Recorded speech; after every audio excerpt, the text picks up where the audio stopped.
Sir వాళ్ళతో మాట్లాడి తెలుసుకుందాం. సార్ నమస్తే సార్, మీ పేరు చెప్పండి సార్. నేను గుమ్మడి శ్రీశైలం ముద్రాజ్, నా సీరియల్ నెంబర్ 23. తెలంగాణ మూమెంట్లో జై తెలంగాణ అని దెబ్బలు తిని తెలంగాణ వచ్చే విధంగా నా అంత కృషి చేసిన ఎల్బీ స్టేడియంలో వచ్చిన తెలంగాణ నిరుద్యోగులకు కానీ పేద ప్రజలకు కానీ ఉపయోగపడలేదని చెప్పి నేను మొన్న గత ఎలక్షన్లో ఎమ్మెల్యేగా పోటీ చేసిన ఈ దొరల గడిల నుంచి తెలంగాణ బయటపడాలని చెప్పి బయటపడ్డ తర్వాత మళ్ళీ ఏమైంది, మళ్ళా పెత్తందారుల చేతిలోకి భూస్వామి చేతిలోకి మళ్ళా తెలంగాణ వెళ్ళిందని చెప్పి ఈ ఎమ్మెల్సీ గ్రాడ్యుయేట్ సెలక్షన్ లో నేను కంటెస్ట్ చేస్తున్నా.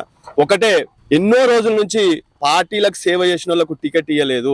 బీజేపీ అయినా కాంగ్రెస్ అయినా బీఎస్పీ అయినా వేరే పార్టీలైనా ఇయ్యలేదు. అంటే పార్టీలో ఉండి జెండాలు మోసి బీసీ ఎస్సీ ఎస్టీ మైనార్టీలు జెండాలు మోయనికే సరిపోతారు, కానీ టికెట్ల కాడ వీళ్ళు సరిగుతూగారు అని చెప్పి పేదవాళ్ళకు మేము టికెట్లు ఇవ్వమని చెప్పి ఉద్దేశం కొద్దీ ముగ్గురు ఇప్పుడు పార్టీలో ఉన్న వాళ్ళంతా విద్యా వ్యవస్థను కూనీ చేసి పేదవాళ్లకు విద్య అందకుండా వీళ్ళు చేసే వాళ్ళకే ఈ పార్టీలు టికెట్లు ఇచ్చినాయి. అంజిరెడ్డి నిన్ననే చెప్పిండు, మొన్ననే చెప్పిండు 30 కోట్లకు టికెట్ అమ్మినా అని. ఎవడబ్బా సొప్పని 30 కోట్లు నీకు వచ్చినాయి?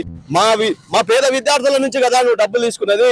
ఆల్ఫోర్స్ నరేందర్ రెడ్డి ఇన్ని కోట్ల వ్యవస్థ తెలుసుకున్నావు, ఇంత పబ్లిసిటీ చేస్తున్నావు, నీకు ఎక్కడి విద్యా వ్యవస్థను కూని చేసి పేద ప్రజల నుంచి డబ్బులు వసూలు చేసుకునే కదా ఇప్పుడు గ్రాడ్యుయేట్ సెలక్షన్ లో నిలబడ్డావు. బిఎస్పీ క్యాండిడేట్ కూడా హరికృష్ణ కూడా ఒక లెక్చరర్ అని చెప్పి ఇన్స్టిట్యూట్ నడిపించుకుంటా నువ్వు ప్రచారానికి తిరుగుతున్నావు. ఒక లెక్చరర్ కి ఇన్ని కోట్లు ఎక్కడికి వచ్చినాయి? నువ్వు ఏ రకంగా చేసినావు? నువ్వు కూడా విద్యను అమ్ముకొని అంగట్లో చేసి ఇప్పుడు ఈ రకంగా విధంగా వచ్చారు కాబట్టి ఈ విద్య కొమరయ్య కూడా ఢిల్లీ ఫోర్స్ అని చెప్పి ఢిల్లీ ఏదో పబ్లిక్ స్కూల్ అని చెప్పి ఉంది. అంటే వీళ్ళు విద్యను అమ్ముకునే వాళ్ళకే పార్టీలు టికెట్లు ఇచ్చినాయి. వీళ్ళకు బుద్ధి చెప్పాలని మేమంతా ఇండిపెండెంట్ క్యాండిడేట్ అంతా ఒక తాటి మీదకి వచ్చినాం. వీళ్ళకు పార్టీలు టికెట్లు ఇచ్చినాయి, ప్రజలు బుద్ధి చెప్తారని చెప్పి మేము ఇండిపెండెంట్ అంతా ఒక తాటి మీదకి వచ్చినాం. దయచేసి నేను ఒక్కటే కోరుకుంటున్నా, భూస్వాములకు పెత్తందారులకు జరుగుతున్న యుద్ధము సామాన్యునికి ఒక ధనవంతులకు జరుగుతున్న యుద్ధం అనుకొని మీరు ఒక ఇందులోనే బెస్ట్ ఇండిపెండెంట్ క్యాండిడేట్ ను ఎన్నుకొని మీరు గెలిపిస్తే మేము గెలిచినట్టు కాదు. ఇండిపెండెంట్ అంటే స్వతంత్ర అభ్యర్థి అంటే మీరు గెలిచినట్టు, పార్టీ అయితే పార్టీ గెలిచినట్టు వస్తుంది. దయచేసి మీరు నిర్ణయం తీసుకోండి.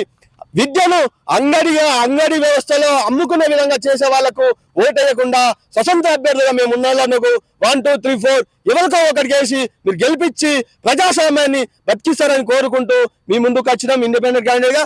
దయచేసి పట్టభద్రులు ఆలోచించి మీరు నిర్ణయాలు తీసుకోండి. ఎవరు కోటి ఏ రకంగా ధ్వంసం చేసిన విద్యా వ్యవస్థను అని చెప్పి దయచేసి ఇండిపెండెంట్ క్యాండిడేట్ లో ఎవరో ఒకరిని ఎన్నుకొని మీరు గెలిపిస్తారని కోరుకుంటున్నాం. అన్న చెప్పినట్టు ఇప్పటిదాకా దేశం గాని తెలంగాణ ప్రభుత్వం గాని స్వతంత్ర అభ్యర్థి గెలవబోతుందని చెప్పి వాళ్ళు ఇటు చూడాలని చెప్పి మేమంతా కోరుకుంటున్నాం. దయచేసి అందరూ ఇండిపెండెంట్ ఆశీర్వదిస్తారని కోరుకుంటున్నాం. ఇండిపెండెంట్ ఐక్యత.